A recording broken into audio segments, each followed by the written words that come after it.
Bonjour, mon nom est Guy Jacques et je vous souhaite la bienvenue à l'émission Au cœur des Appalaches. Le 7 et 8 mai se déroule au Centre des congrès de Thetford le congrès international sur la requalification des friches industrielles.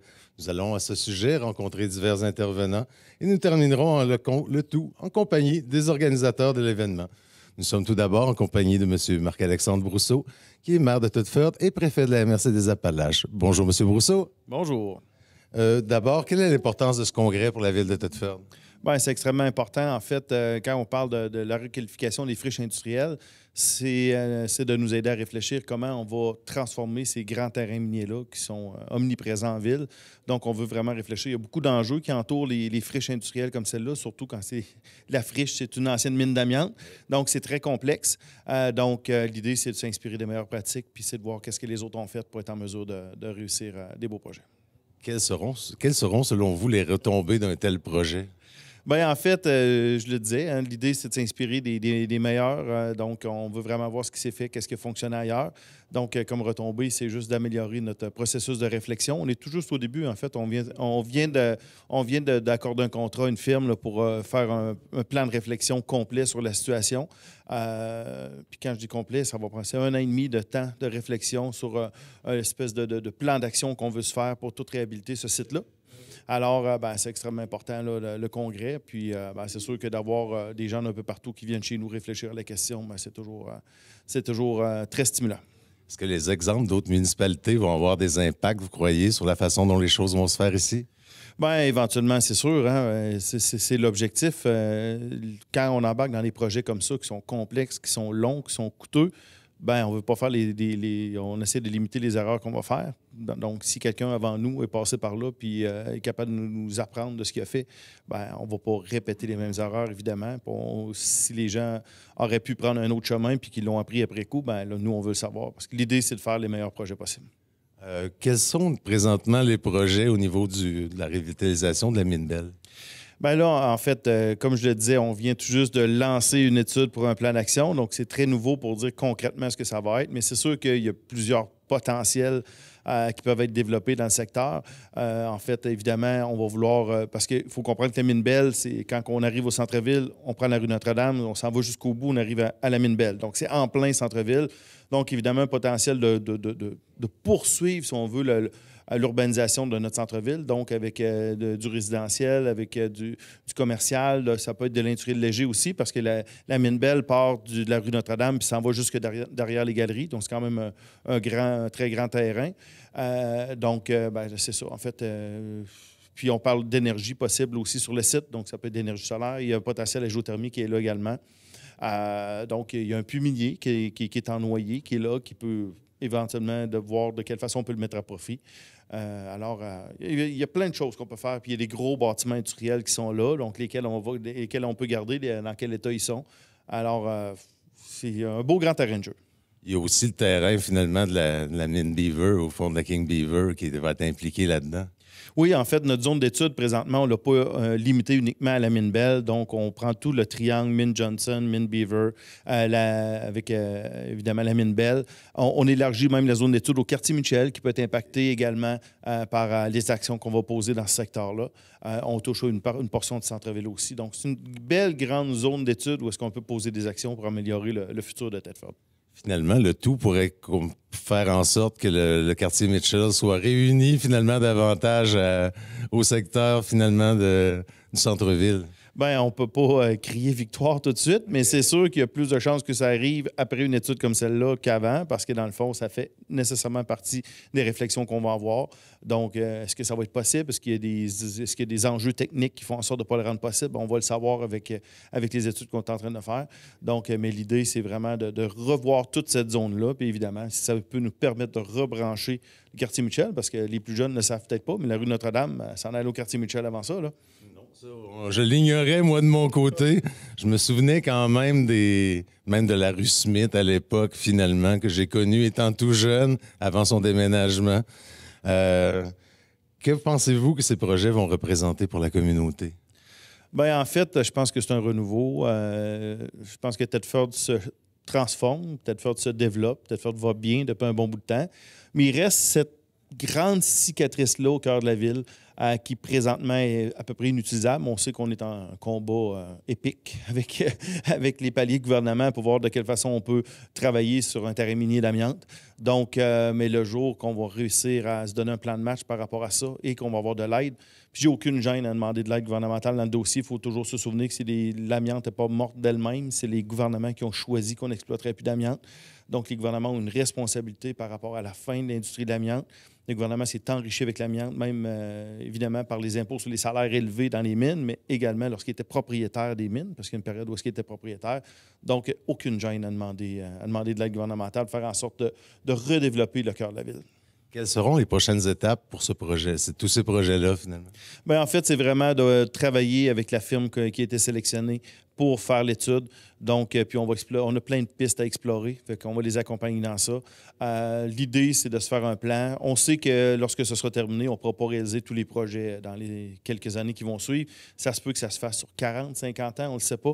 Donc, on s'inspire de d'autres places aussi où est-ce qu'on a une vision très long terme. Donc, c'est un peu l'idée, là, présentement. On veut avoir une vision à très long terme de quelle façon on va développer ce site-là, donc la zone d'étude qui comprend Mine Bell, Mine Johnson, Mine Beaver et l'entourage. Outre ces secteurs, est-ce qu'il y a d'autres terrains qui pourraient être revitalisés finalement? Bien, en fait, à partir de quand on comprend comment on peut redévelopper une ancienne mine d'amiante, bien, il faut savoir que des mines d'amiante, il y en a partout sur le territoire, pas juste à Thetford, dans les autres municipalités. Ça fait que, bien, puis on va être tout à fait ouvert à partager les connaissances qu'on va acquérir. Donc, je pense que c'est intéressant, même pour toutes les autres municipalités autour de nous, qui doivent certainement nous regarder d'un œil attentif. On regarde tout ça, puis on se dit c'est vraiment tout est fait dans une perspective de développement durable. De développement durable, en fait, c'est directement ça. On reconvertit une ancienne installation désuète qui est présentement abandonnée, puis que si on ne pose pas une action majeure, il ne se passera jamais rien là. Donc, c'est essentiel pour le développement de la ville. Est-ce que vous avez des choses à ajouter en lien avec tous ces projets? Bien, en fait, on est juste extrêmement enthousiaste par rapport à ce qu'on est en train de voir. Il y a une journée sur deux de fête dans le congrès, plein de belles présentations, plein de beaux exemples qu'on a vus de ce qui se faisait ailleurs. Bien, on a très, très hâte que ce soit nous qui soyons conférenciers ailleurs pour dire ce qu'on a fait chez nous parce que c'était magnifique. Parfait. Bien, on va suivre la situation de notre côté. Je vous remercie beaucoup, M. Brousseau. Bonne fin de journée. Merci beaucoup. Je suis maintenant accompagné de M. Marc-Olivier Blouin, directeur urbanisme et projets urbains chez Edifica. Bonjour, M. Blouin. Bonjour. En premier lieu, pouvez-vous nous parler au fond de la firme Edifica? Bien sûr. Edifica, en fait, c'est une firme d'architecture, design, urbanisme, très axée sur le développement durable, qui exerce depuis maintenant 40 ans, qui est basée à Montréal, mais qui a des projets un petit peu partout au Québec. En fait, on a été mandaté pour faire le plan directeur ici de la Mine Bell. Et on fait cet exercice-là avec plusieurs collaborateurs, dont EXP, qui est une firme de génie, qui fait aussi de l'aménagement du territoire et de l'urbanisme, Usine à Histoire, qui est nos spécialistes en patrimoine, et ultimement aussi Kéros, qui est un spécialiste en images de marque, donc qui va nous aider vraiment à venir distinguer un peu notre projet là, de ce qui peut se faire ailleurs au Québec ou même dans le monde. En ce qui concerne justement le plan d'aménagement de la Mine Bell, avez-vous une idée présentement? Bien, vous l'avez présenté aujourd'hui. En quoi ça consiste? Oui, en fait, on est au balbutiement des étapes, OK? Fait que le plan directeur, c'est un jalon vraiment d'une intervention qui se fera sur des dizaines d'années. Ultimement, là, on parle d'un énorme site, hein? On parle d'un secteur qui est immense, qui est à peu près de la même taille que la ville actuelle, là, la partie urbanisée, Thetford. Donc, c'est ça. On est au tout début de la démarche. On est en train de réaliser le diagnostic aujourd'hui par les temps qui courent. Là. Notamment, la semaine dernière, là, on a fait l'inventaire patrimonial. Donc, on est allé sur le terrain, remplir des fiches, etc. Donc, c'est ça. C'est ça. On est directement à l'intérieur. Puis le plan directeur, c'est important de le saisir. C'est vraiment une étape dans une étape de revitalisation d'un pan de ville. Okay? Une étape qui est cruciale, c'est de se donner une vision, se donner des moyens d'action, des buts à atteindre. Mais ultimement, un plan directeur, c'est une proposition d'aménagement qui va évoluer dans le temps. Okay? Parce que, effectivement, comme je le disais tout à l'heure, le plan, il va perdurer sur plus longtemps que même ce qui va être prévu dessus. Là. Fait il va même être probablement... il va être probablement même appelé à évoluer ce plan directeur-là. On fait la première prémisse, mais on le voit avec tous les plans directeurs qui se font un peu partout. Qu'on pense à Frédéric Bach, qu'on a vu aujourd'hui, là, il y a eu plusieurs moutures de plans directeurs qui ont évolué dans le temps. Même chose avec Angus, là, qui ne prévoyait pas faire aucun développement résidentiel. Puis ultimement, dans le temps, ça évolue. Fait que ce qui est important, c'est vraiment les valeurs qui sont mises à jour dans le plan directeur. C'est la vision, c'est le bloc. Puis c'est à ça qu'on va s'attarder prochainement. Quelle est l'importance de cette transformation et à quoi peut-on s'attendre? Elle va être majeure, la transformation. Ultimement, là, le territoire a déjà été façonné. Hein? C'est un énorme site. Il a déjà été façonné par l'homme pendant près de 150 ans. La transformation qu'il va y avoir va être grandiose. Okay? Elle va être grandiose. Les ambitions qu'on a perçues de la ville puis du milieu, ils sont grandes. Donc, à partir de là, qu'est-ce qu'on peut voir prochainement? Ça ne viendra pas tout demain matin. Là. Ça va être un processus itératif qui va prendre du temps, mais on va essayer de réfléchir à des mesures transitoires qui peuvent faire que la population peut s'approprier le site, etc. Quelles sont, selon vous, les particularités, les défis qu'entourent le secteur de la Mine-Bell? Le principal défi, puis qu'il faut réussir, c'est d'intégrer la ville, la communauté. Parce que le dynamisme même de la ville, notamment par la proximité du centre-ville, du site en question, il passe par qu'est-ce qu'on va réussir à mettre en place, quelle va être la vitalité qui va en découler. Donc, les défis sont immenses. Là. Il y a des ambitions qui sont énormes, mais je suis persuadé que la capacité qu'on va avoir de mettre en place des actions réelles, des actions, ça peut être retisser le milieu urbain, connecter le secteur Mitchell, ou même faire des interventions paysagères. Là. On parle d'un grand parc, on parle de mettre en place des quartiers résidentiels, des quartiers industriels à même le site, de réutiliser les bâtiments patrimoniaux. Fait on envisage vraiment une grande ampleur, puis les défis sont grandioses comme le site l'est. Là. Quels seront les impacts pour tous ces secteurs-là? Il va y avoir des impacts majeurs. Il va y avoir effectivement une transformation à venir. Il va y avoir des choix aussi qui vont être difficiles quand on va commencer à rentrer dans quel bâtiment patrimonial doit-on conserver comparativement aux autres, quelles sont les actions à mettre en place. Les défis sont multiples, sont vraiment multiples. Dans le cadre de la présentation qu'on a fait ce midi, là, où on présentait notre état d'avancement, on a identifié 6 enjeux que je vais essayer de vous redire par cœur. Le premier, l'image de l'amiante. Okay? L'amiante a une connotation négative. Le site est un site d'exploitation de l'amiante tout de suite à côté d'un centre-ville. Définitivement, un des premiers défis, un des enjeux, c'est d'essayer de transformer, ce ne sera pas seulement le plan directeur qui va être capable de le faire, là, ça va être une série d'actions, mais transformer l'image négative qui est présente en une image plus positive. Essayer d'assembler comme deuxième enjeu tous les acteurs du milieu. Un développement, maintenant, ça ne se fait plus en silo. Hein? Fait que ça se fait avec le propriétaire du terrain, ça se fait avec la collectivité, ça se fait avec les élus, ça se fait avec des partenaires publics qui peuvent investir à l'intérieur du site. Il y a toute la notion de réalisme des interventions qui vont être prévues. Il faut s'assurer d'être attractif, mais à la fois de rêver dans des moyens qui sont réalisables là, à l'échelle de Thetford. On n'est pas non plus dans un quartier central d'une grande métropole. Fait qu'il y a un certain réalisme, il y a une certaine capacité aussi à mettre en valeur des aménagements. Puis là, je suis peut-être en train d'en oublier, là, mais il y a la revalorisation des matériaux critiques qui se trouvent à même les résidus miniers. Puis les résidus miniers recèlent des propriétés de captation de carbone très intéressantes, d'ailleurs. Fait il y a plein de défis, il y a plein d'éléments comme ça qu'on va être amené à réfléchir dans les prochains mois, puis qu'on va effectivement interpeller les gens là, autour de ça. Parce que votre participation au projet va continuer, là, outre le plan directeur que vous avez présenté aujourd'hui. Pour l'instant, le premier mandat qu'on a, c'est le plan directeur. Donc, c'est littéralement de réaliser un exercice qui va durer 1 an et demi. Okay? On est au début du processus, ça fait 1 mois et demi à peu près qu'on a commencé. Mais effectivement, ce plan directeur-là va prendre vie dans les prochaines années. Fait que, puis ça va nous faire plaisir de continuer à accompagner la ville de Thetford si elle veut bien. Parfait. Est-ce que vous avez des points à ajouter par rapport à ce projet? Bien, j'inviterais tout le monde qui s'y intéresse à rester à l'affût. OK? Il va y avoir plusieurs démarches de mise en place. Puis la création d'un projet urbain comme ça ne se fait pas sur un seul moment. Il faut rester à l'affût, il faut rester dynamique dans cette démarche-là.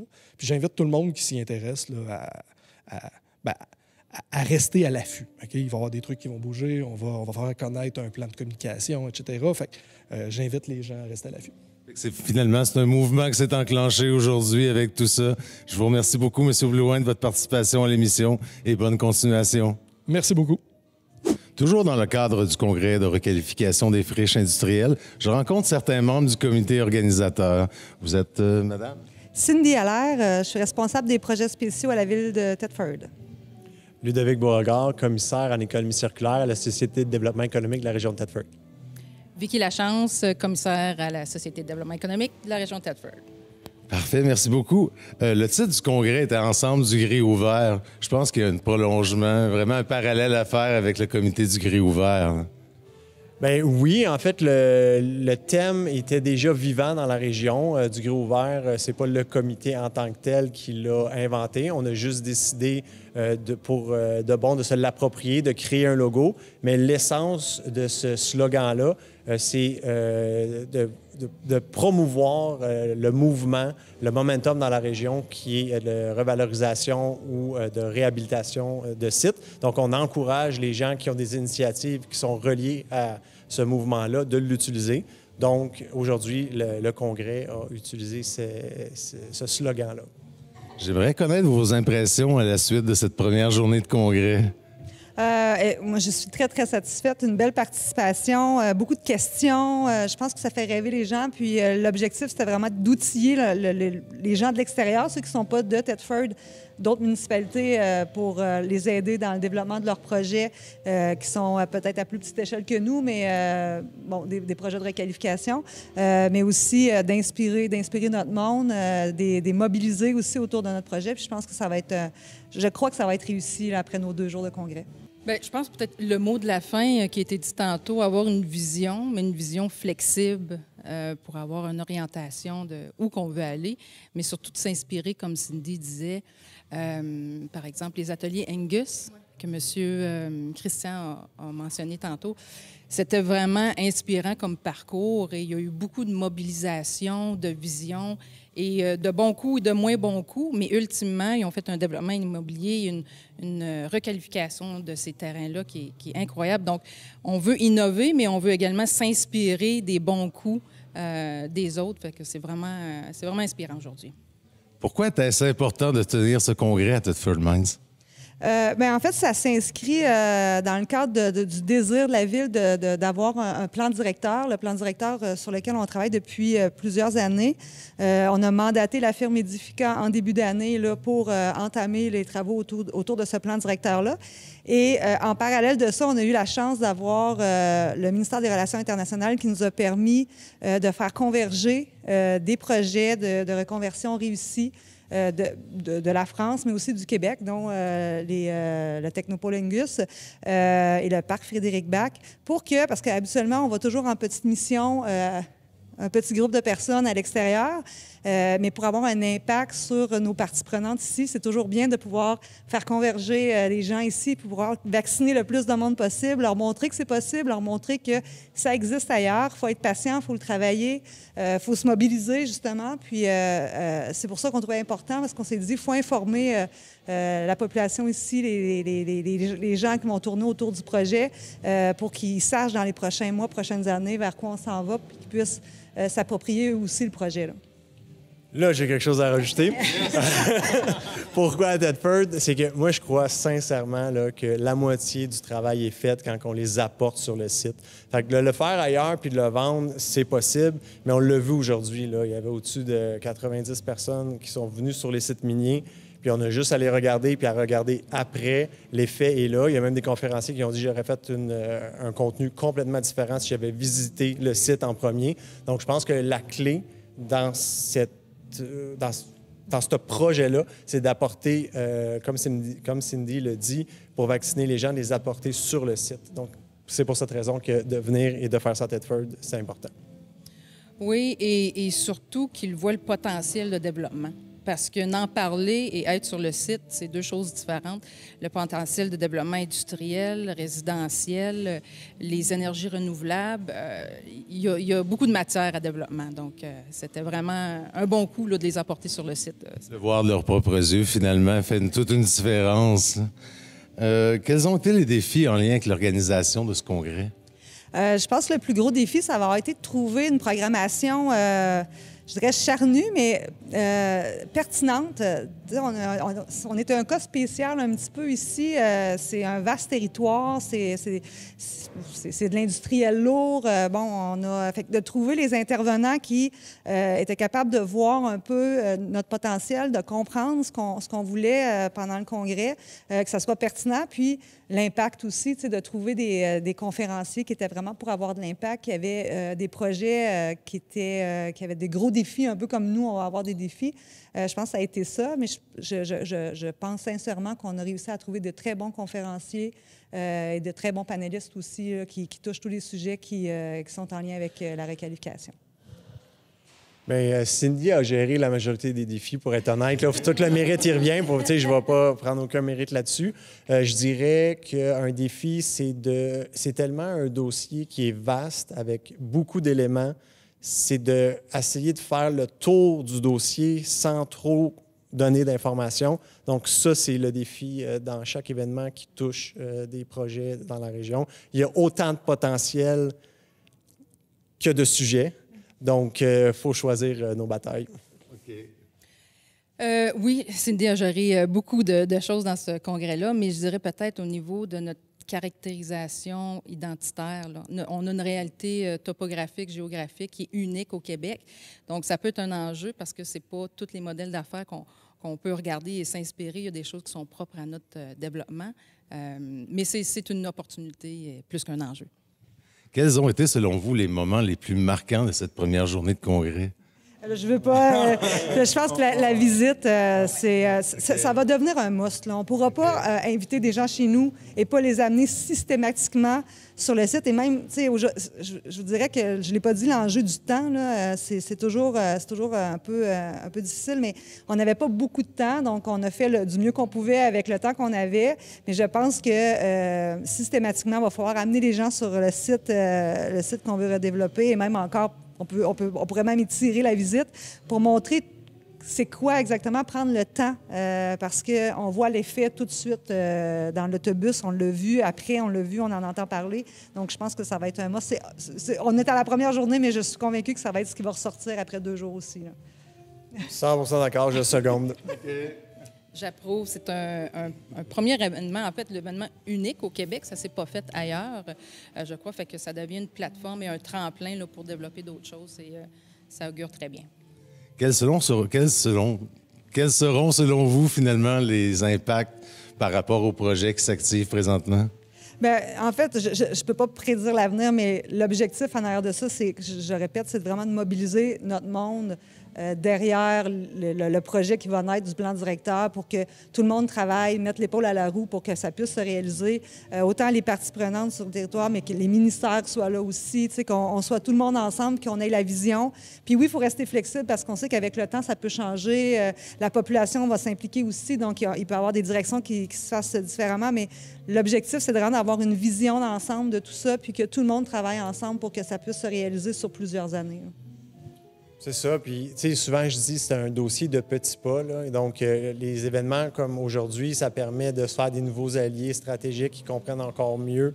On a des nouvelles idées qui viennent de l'extérieur. Donc, ça nous rapproche de plus en plus. Pas d'un but ultime. Ça va être un trajet avec plein de petites réalisations qui vont nous amener. C'est un projet qui est vivant. Donc, des événements comme aujourd'hui, ça nous rapproche du développement ultime qu'on a en tête chacun. Là. Oui, et que la population, ultimement, s'approprie le projet aussi, qu'ils soient informés, qu'ils fassent partie de la solution, qu'ils fassent partie des discussions. Donc, ça va être important de faire ça. C'est déjà débuté. Parfait. Je pense que l'implication de la population est importante beaucoup à tous les niveaux. C'est ce que je vois aussi pour le comité du gré ouvert. Est-ce que vous avez des points à ajouter par rapport à ce congrès ou à ces projets? Mon Dieu. Ben oui, en fait, demain, ça va être aussi super intéressant. On va parler d'énergie, c'est des terres contaminées souvent, donc on va parler des terres en transition, c'est quoi les solutions.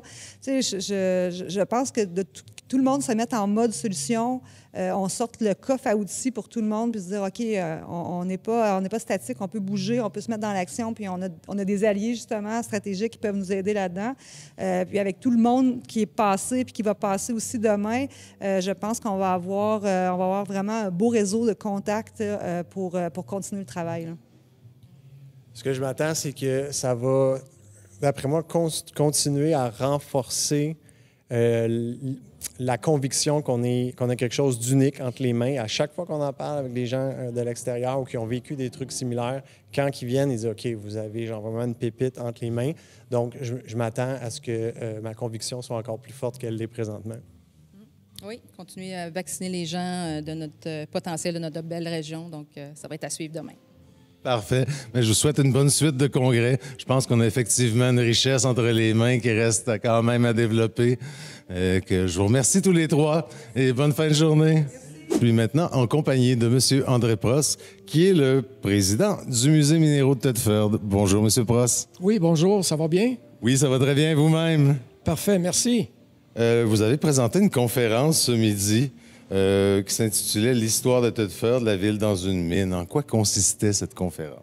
C'était une conférence seulement de 20 minutes, alors j'avais pas grand temps pour expliquer toute l'histoire des 150 ans depuis la découverte de l'amiante. Vous savez qu'en 2026, on va célébrer le 150e anniversaire de la découverte de l'amiante. Alors, j'ai cru bon de parler un peu du passé vécu, de la découverte jusqu'à l'exploitation, les bonnes années, les mauvaises années lors de la chute des prix, puis avec l'environnement et tout. Et mais aujourd'hui, bien sûr, on reprend et puis on retrouve dans les résidus miniers amiantés des choses, des éléments, des métaux qui peuvent être soustraits, qui peuvent être extraits plutôt. L'autre chose, c'est de démontrer aussi que Thetford, avec les grandes mouvances, parce qu'il y a eu des grands déménagements qui se sont faits, la ville de Thetford s'est scindée, la Saint-Maurice a été complètement déménagée. Alors, la ville de Thetford a été coupée de Saint-Maurice pour un bon bout de temps via la rue Notre-Dame. Maintenant, le vieux Saint-Maurice, c'est maintenant le nouveau Saint-Maurice au nord du cégep de Thetford. Alors, c'est là où les maisons se retrouvent maintenant. Mais en gros, c'était pour démontrer que, bien sûr, on a eu des bons moments, on a eu des mauvais moments, mais là, on remonte la pente avec qu'est-ce qu'on appelle les résidus miniers amiantés qui sont considérés des ressources vertes parce qu'on peut les réutiliser, les exploiter à nouveau. La ville de Thetford, au fond, s'est développée quand même autour des mines. Je sais que ça a quand même... Il y a eu une chute à un moment donné, mais maintenant, au fond, il y a comme un renouveau qui se prépare. Quelle est l'importance de revitaliser ces secteurs pour la ville de Thetford? Bien, de revitaliser les secteurs, vous dites de la mine Bell? Oui, de la mine Beaver. Beaver, puis Johnson, mais en fait, Beaver, Bell, puis King, oui, c'est ça. Dans le fond, c'est de redonner aux citoyens un peu l'extension de la rue Notre-Dame vers la rue Saint-Maurice, vers le quartier Saint-Maurice, et d'utiliser, exemple, le site de la mine Bell, parce qu'il y a plusieurs secteurs qui sont... il y a le puits de la mine Beaver, il y a aussi les bâtiments de la mine Bell. Là, il y a de quoi faire au niveau commercial, industriel, énergie verte, peut-être les éoliennes, etc. La géothermie dans le puits de la mine King. Donc, ces bâtiments-là pourraient être utilisés à des fins aussi résidentielles. Les gens pourraient s'approprier à nouveau du centre-ville via des appartements, des résidences qui seraient situées maintenant dans la partie de l'ancienne mine Bell. Finalement, il y a un paquet de projets qui sont possibles, finalement, à ce niveau-là. C'est jamais un projet. C'est résidentiel, c'est commercial, c'est industriel. C'est les énergies vertes qui peuvent s'installer là. Donc, c'est pas juste une chose, là. Quelles sont les opportunités et défis en lien avec ces projets, selon vous? Bien, l'opportunité pour les gens, les citoyens, c'est d'avoir, si on a un centre-ville qui est dynamique avec tous les services, les gens pourraient marcher de leur résidence qui serait sur le site de la mine Bell pour aller magasiner, au centre-ville. Donc, à la fois, le centre-ville sera revitalisé via qu'est-ce qu'il y aurait comme résidence, comme nouvelles résidences pour des gens qui veulent avoir un développement durable, c'est-à-dire tout à proximité, sans utiliser son auto pour aller faire ses courses, ses commissions. J'ai compris ce matin, lors de votre conférence, que conserver le patrimoine minier, c'est important pour vous. Très important parce que, étant président du CA de minéraux, musée de Thetford-KB3, le patrimoine minier, ça peut être des bâtiments, ça peut être des témoignages d'anciens mineurs, mais au niveau des bâtiments, la mine Bell, c'est la mine qui conserve tous ces bâtiments d'origine. Et j'aimerais bien qu'on pense à 2 de ces bâtiments-là, le chevalement, d'essayer de le préserver, et l'atelier des gobbers. Les gobbers, c'est les femmes, les enfants qui cassaient la roche pour aller extraire les veines d'amiante à ses tout débuts, avant que ça devienne mécanisé, technique. C'est comme ça qu'on extrayait la fibre d'amiante de la roche, en cassant la roche avec des marteaux, des gros marteaux de 4 livres. C'est les femmes qui faisaient ça avec même des enfants dans l'atelier de Gobbers. C'est probablement le bâtiment le plus ancien du site de la mine Bell qui a été construit en 1895. Donc, on croit que même s'il est assez délabré, le bâtiment, il faut y penser avant de démanteler. Là. Ça ferait partie du projet, finalement, des projets qui seraient évalués. Oui, parce que c'est dans le volet de la mine Bell, il faut penser aussi au patrimoine. Hein? On ne peut pas tout... C'est ça, non. Il faut essayer de conserver 1 ou 2 bâtiments qui sont un peu un symbole des activités passées de l'exploitation de l'amiante dans la région. Il ne faut pas effacer toute l'histoire, finalement. Il ne faut jamais effacer toute l'histoire, c'est ça. Donc, c'est une façon visuelle de garder, de préserver les hommes et les femmes qui ont travaillé là pendant très longtemps. Là.